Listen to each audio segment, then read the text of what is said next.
Jessica, and my presentation is on sheep to skein. That is wool to yarn. Now, what to what?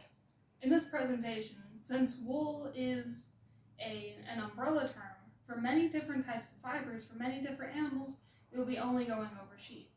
You know, not bunnies, not whatever the heck this thing is, this thing right here. Scientific name, Ovis aries, domesticated sheep. Now, the thing about sheep is what you'll notice here is it has a lot of fleece, a lot of it. Which brings us to sheep health.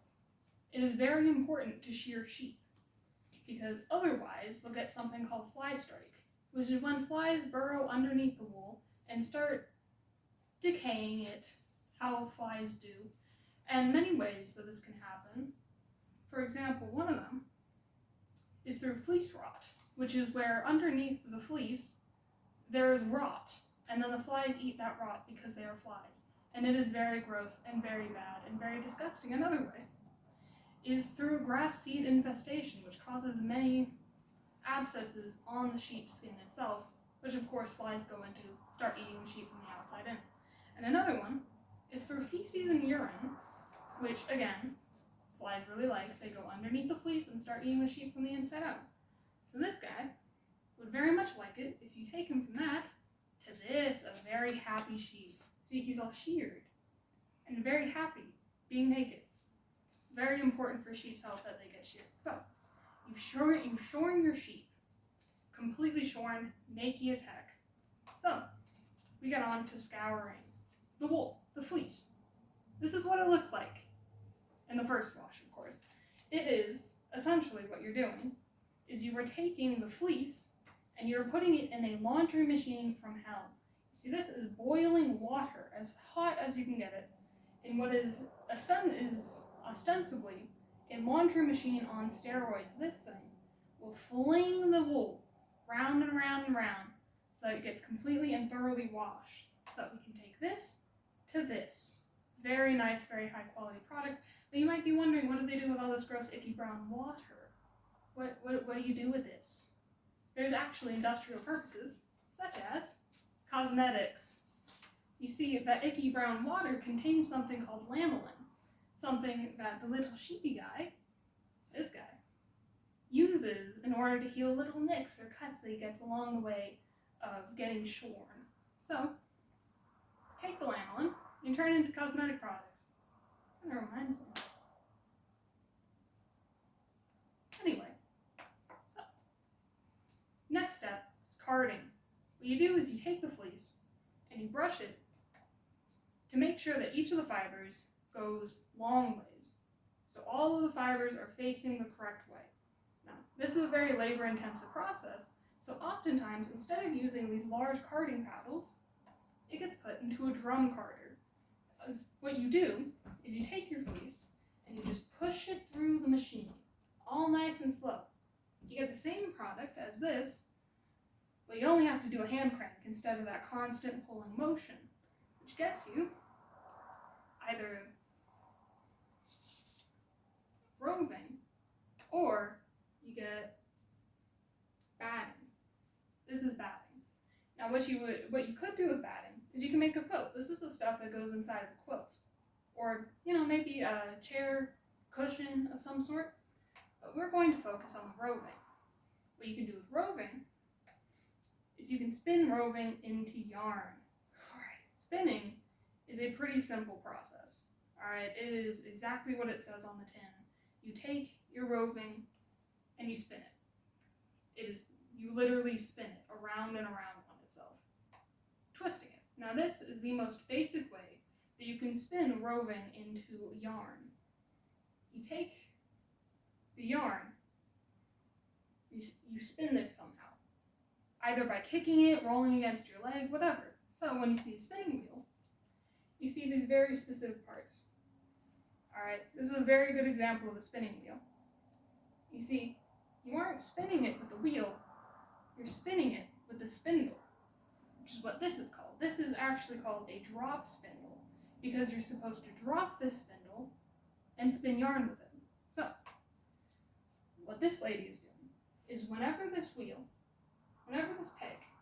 goes over to this side, she pushes pushes down on the pedal. So that way it pushes down, and then the wheel spins around so that it spins this piece of thread around and pushes the spindle itself so that it spins the roving in her hand as she is turning into yarn. Now that is step one. What she gets is this. These are finished yarns, almost. This is what we are going to call, for the sake of simplicity, a cord. Not to be confused with these, which we will call a yarn or a thread. Now, a cord is technically finished. But let's get to plying before we get there. So, ostensibly, what plying is taking multiple cords and twisting them around each other so that they are stronger. Now, the reason why this is important is because the tensile strength of only one of these cords is incredibly weak. To illustrate my point, I have a finished yarn here, and I have one of these cords which I have removed from a yarn sample like this.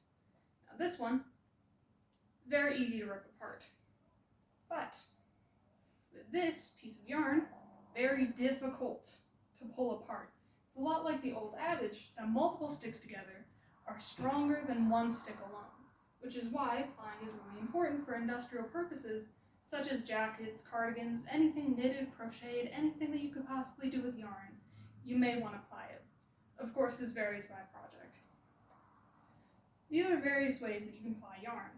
Simple ones that we just said. You ply it with 2 strands, you can ply it with 3 strands, you can take multiple of these strands of yarns and ply them together. What you are doing is you are taking 2 strands of cord, and you are twisting them around and around and around each other until they are a piece of yarn. And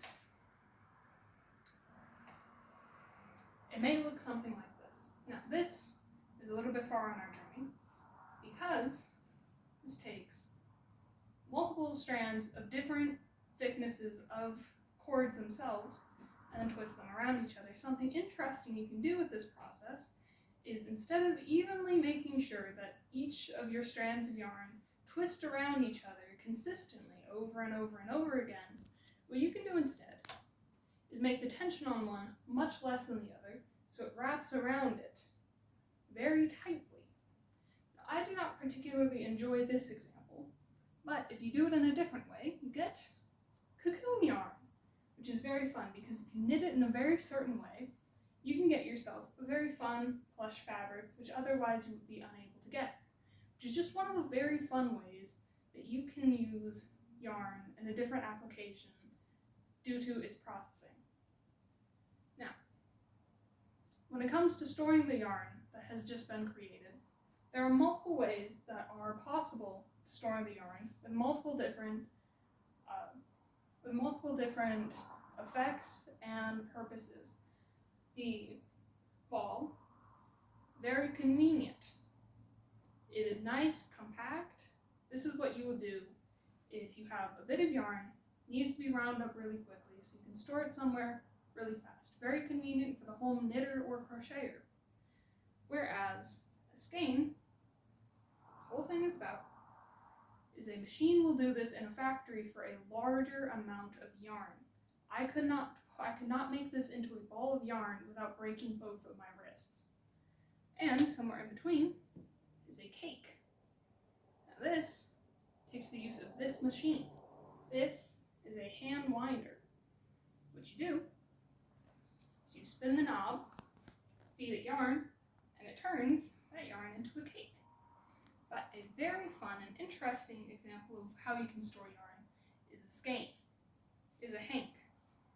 Now all this is essentially just a loop of yarn. That's it. This is all it is, technically. Now this example is made so I could roll it up around my arm over and over again, but usually it'd be wound around one of these. This undoes a hank, or does a hank.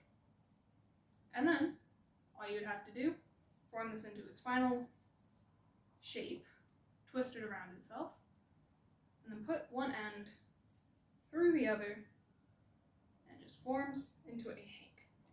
Now, some people say that the hank is better for storage than any of these other solutions because it does not rely upon a piece or multiple pieces of thread being wrapped around it, and then that middle piece tearing itself apart through the pressure that all the other threads would make around it. And so,